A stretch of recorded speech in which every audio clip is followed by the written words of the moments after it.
Yo, can you hear me? Yeah, do you have an argument or evidence for God? No, let's continue. Let's continue from his point. You said, "Does God instantiate every state of affairs?" That was your question. Uh-huh. So by that, do you mean causally actualizing every obtaining state of affairs, or Yeah. every obtaining state of affairs ontologically depends on God? So like on the causal, right? Okay, so great. Then that'll just be attributing exhaustive causal determinism to God, right?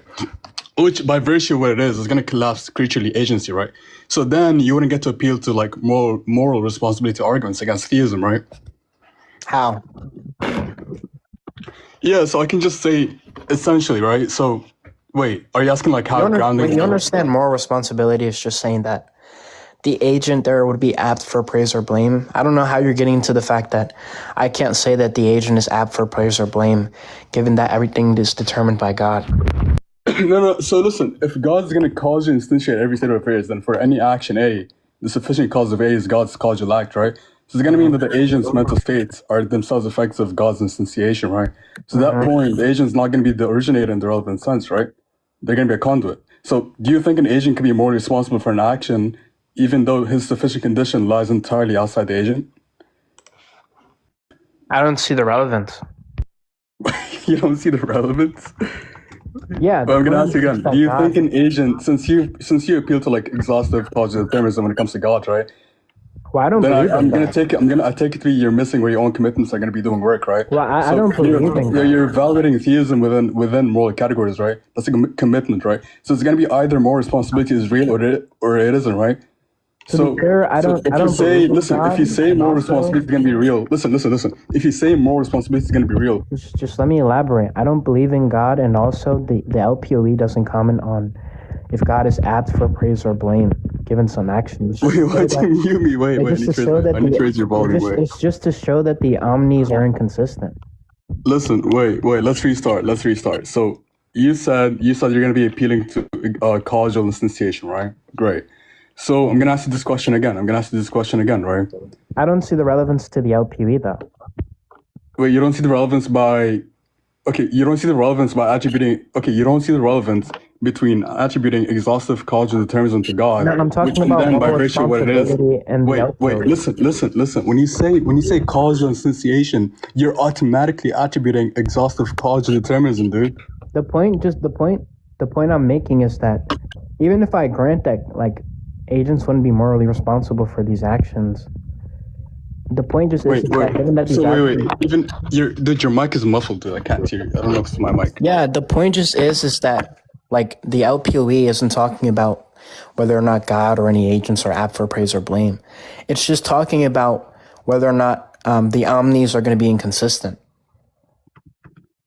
Are you inconsistent in terms of over what basis? Yeah, they're logically inconsistent. In what basis? Yeah, I can just render the argument if you want. Yeah, go. Just run the full argument. Wait, just run the full argument. Yeah, so God is understood as an agent with the triomni properties, right? What it means to be an agent is that you always act in accordance with your desires whenever it's possible, right? God's desires would rationalize his action. God is omnibenevolent, meaning that it's analytically true that he always desires the good. If God always desires the good, and good and evil are understood as contrastive concepts, then that would entail that God always finds evil undesirable. Given that God always finds evil undesirable and God's understood as an agent, then he would act to prevent evil whenever he's able to, right? Because all of his actions would be consistent with those desires, given that his desires rationalize his action. And then God's omnipotent, meaning that he's always able to prevent evils because there's not going to be any logical contradiction. So then the conclusion would just be that God, if God exists, he would prevent all evils, and then all evils aren't prevented by God, so therefore God doesn't exist. Perfect. Right. So I'm gonna just talk right there, right? So I'm just gonna reject your definition of omnipotence, right? So it's not gonna mean that he has like unlimited properties, right? It's gonna be like incoherent in my worldview, Omnipotence right? here is just saying that. Omnipotence is gonna be power with respect to possible states of affairs. It wouldn't be possession of every property, right? So if your argument Omnipotence is gonna here is need, just saying yeah, wait, that. so don't interrupt me, don't interrupt me. If you're gonna interrupt me, Just let I me give you. clarify. Just let me clarify. Omnipotence here is just saying that he can do Wait, so anything logically possible. doing everything that's logically. He can do anything logically So possible. you're gonna be retracting. Okay, so you're retracting your claim that he has every possession, or he has every possession of. Again, I it never still said doesn't he mean has that. Doing, those. wait. What? So doing everything that's logically possible doesn't. No, I It still said he doesn't mean that. can do anything logically possible. Okay, Also, I never said he has perfect, unlimited properties. Where are you getting that from? perfect. Yeah, great. So perfect. Wait, but where are It you still getting doesn't that? mean that. Where It are still you doesn't getting mean that that I he can said? do every. Wait. It means having the power to do any logically possible action, right? Because Yeah. power is going to be a moral capacity, not an obligation, right? So unless you're gonna be identifying omnipotence with To be you're panicking, clear, dude. You're panicking, dude. You're how am I? Let me ask you a You're question. straw Does manning does the wait. argument, right? Does omni I'm not deriving him always preventing evils from the fact that it's logically possible that he could prevent the evils. I'm just saying that God's desires rationalize his actions such that anytime that he acts, it's going to be consistent with him desiring or finding evils undesirable, right? It's obviously going to be the case that in that scenario, whenever he's able to, he would act to prevent the evil, right? I'm not saying that just because he can do it, it's like necessary, right? I'm using like modern agency theory for that, but you're like actually strawmanning the argument. Wait, am I muted? Yeah, okay, great. So you conceded the point, right? So now you're saying that What God is not exactly did I required. concede on? Yeah, I'll explain it. Yeah, just calm down. I know you're excited to get baked. Wait. Wait, what So did I now you're concede on? saying you're now saying that God is not required to act just because he can. Only that when he acts, his action tracks his desires, right? But then your inference, I can grant that, right? Then your inference to he would prevent evil whenever he's able is no longer going to follow, right? No, Because it here's gonna would be like, follow yeah. because So let me explain. Let me do it. His pace panic. let me explain why that follows. No, Because you're not. just let me explain why that follows real quick, right? Because so you can deal with the That's not how an argument. argument works. That's not how. Let me just explain why it follows so you can deal with the argument, right? If God instantiates all state of affairs, instantiating that state of affairs is in fact an action, and then we can conclude that that action there would have to be consistent with his desires, right? Finding evil is undesirable, right? And then if that's the case, then God always is going to prevent the evil if he's always instantiating state of affairs. Are you gonna interrupt me next time, or You've been can I constantly speak? strawmanning. I don't No, actually it's think we're not. It's understanding the not. It's argument. not. It's not. It's not. Right. So let's see. What you do. Like you're identifying instantiation with action, right? So instantiating a Instantiating state a of state of affairs, affairs is yeah, instantiating a state of affairs is the in the grounding sense isn't gonna be exercising agency, right? It's not gonna be deliberation or intention or choice, right? It's gonna be about dependence, right? So unless you're gonna be prepared to say that well, when I say abstracts are instantiate, gonna I'm just act. saying he brings Wait, are you about the saying state that? of Wait, are you affairs. saying that grounding relations are actions? I'm saying that God brings about the No, state no, of no, no. Wait, affairs. are you saying grounding? Don't dodge the question. Are you saying grounding relations are actions?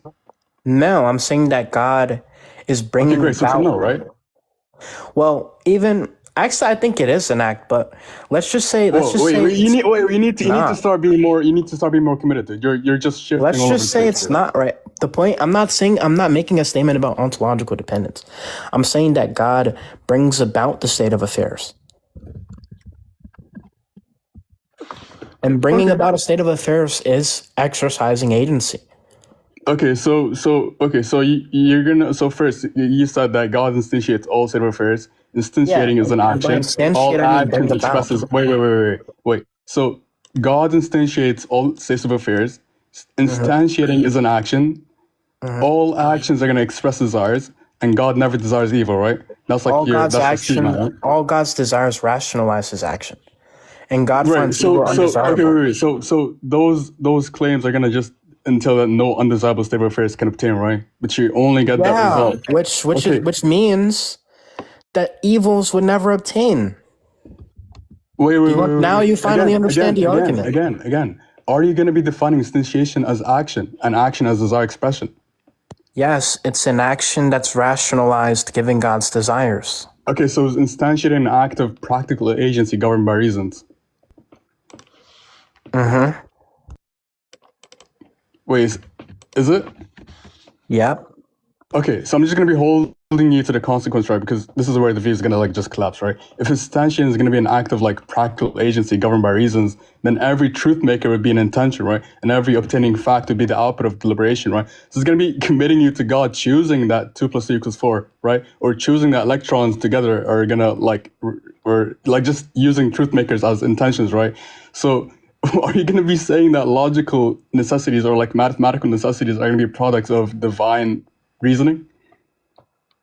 I think logic and math are concepts. It's a yes or no, dude. You don't have to. It's a yes or no, dude. Under this view, yes, they would. Given that logic and math are concepts. So great. You destroyed the necessity contingency distinction, right? And you made logic optional on. How is you that made logic derived? Yeah, because it undercuts the model understand framework logic and math to be concept. So wait. So listen. If you're gonna be undercutting the very modal framework you're using to define omnipotence by collapsing how am I necessity, undercutting the modal framework? Wait. Are you confused on how that collapses like necessity? Are you saying how is that? I'm confused on what you're even talking about. I understand. Listen. You said instantiation. You said instantiation is going to be an act of practical agency governed by reasons. Practical agency means reason-responsive choice. Right? And choice is going to imply contingency. It either could have occurred or not have occurred, right? So if there's no alternative, there's not going to be choice, just necessity, right? So now take a necessary truth, like a logical law. If God instantiates it, I don't think the logical laws are necessary. Dude, you're not. Dude, wait. Repeat that. I don't think the laws of logic are necessary truths. Wait. So what do you take? Wait. Okay, so let's cash it out, right? So if laws of logic aren't going to be necessary truth, they're going to be contingent, right? And if they're contingent, they could have not occurred, right? So it's going to be, is it possible that a non-contradiction fails? Is it possible that the law of non-contradiction fails? No, is it metaphysically possible that non-contradiction fails? If something that is not contradictory. What's meant by metaphysically possible? Dude. Answer the question. Okay, is it possible? Because laws of logic are in a metaphysical space, right? I can just dumb the question for you. Is it possible that a non-contradiction fails?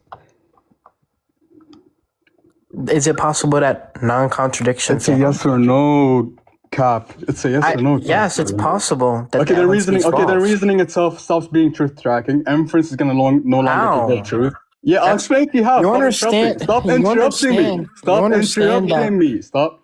Just let me finish. No, because every time you make a blunder, you keep interrupting. I'm not blundering. Just let me finish. Right? I think you're actually just reading off some bullshit AI, but it's obviously true that you don't understand what you're saying. This guy's accusing you. I don't say calm down for you to keep talking. All right, just calm down. Right? Maybe there's some type of maybe we're like speaking past each other or whatever. Cap. Just shush for like 1 minute. I won't argue. Just shush for 1 minute. Like the sooner you shut up and let me speak, the sooner we can get this over with. Now, I understand the laws of logic to just be mind-dependent languages, right? Obviously, it's possible that the law of non-contradiction fails, given that the language doesn't exist, right? It's obviously true that the concepts that we have don't have to necessarily exist. I don't know what it means for the laws of logic to be necessary. Are you done?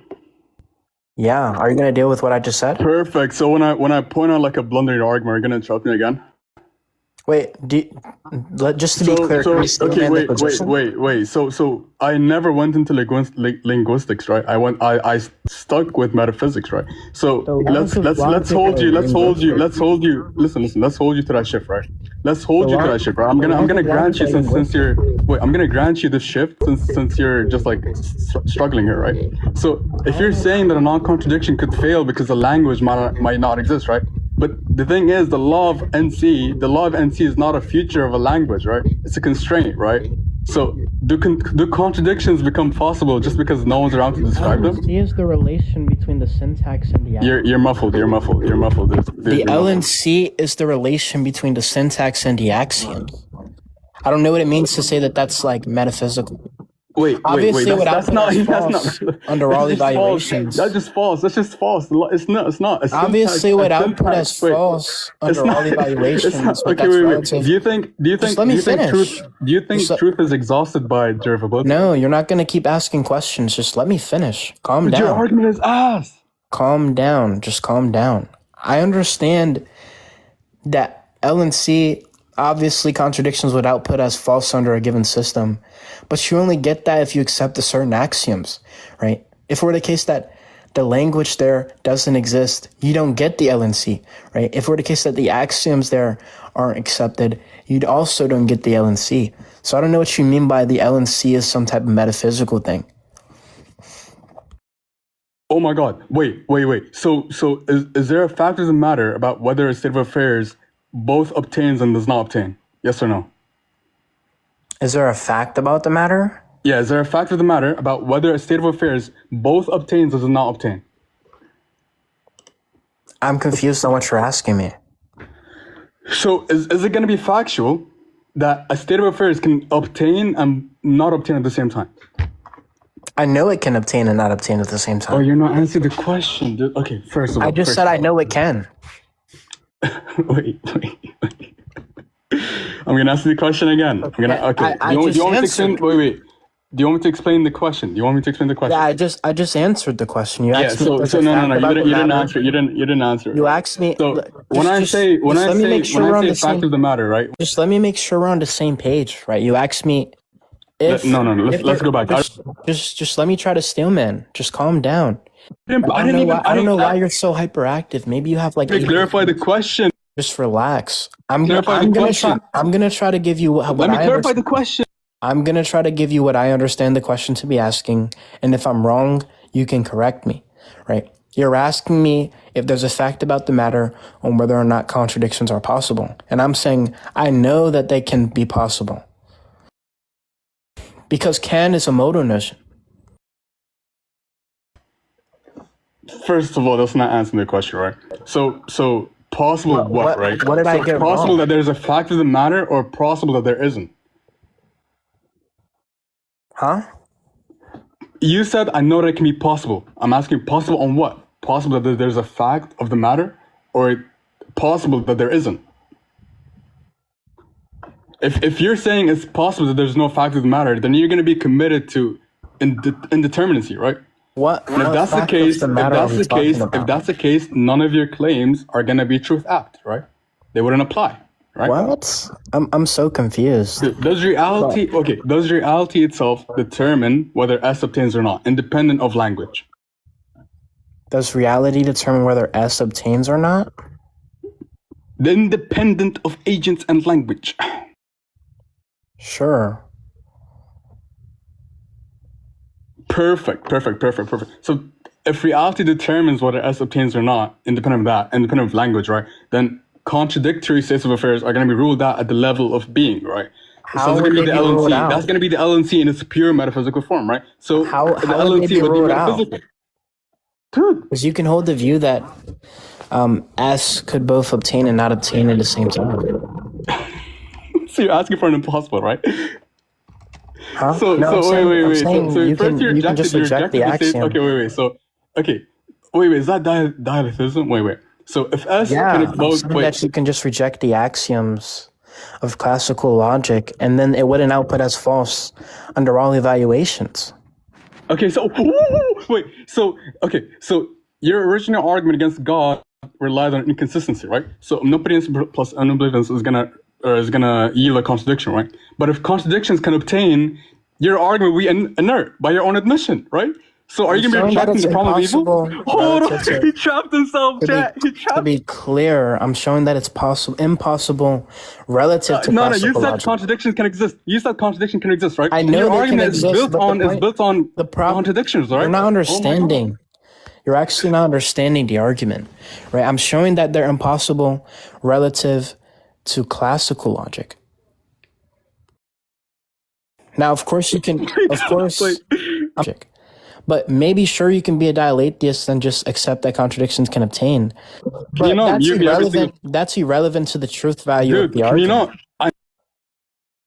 Because the argument doesn't Dude, intend to I know show I'm that cooking it's, you. I know I'm cooking you, but don't have to. the argument. Just stop. The argument doesn't intend to show that it's impossible under all Wait. systems. It just intends to show that it's impossible relative to classical logic. So the argument, this isn't actually an objection to the argument. Wait, did anyone record this, by the way?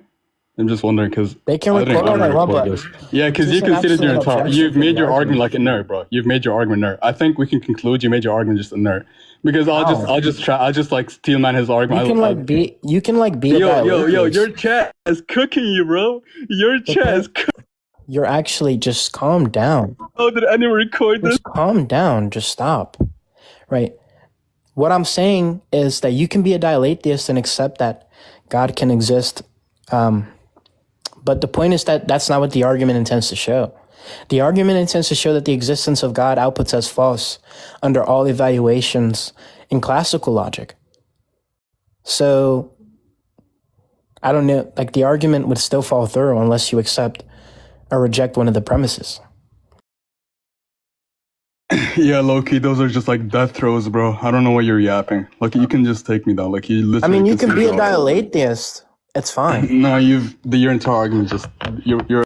You can be a dialetheist. It's fine. But maybe you don't understand that that's not what the argument intends to show. It intends to show that relative to classical logic, the proposition God exists would output as false under all evaluations. Right? That's the conclusion.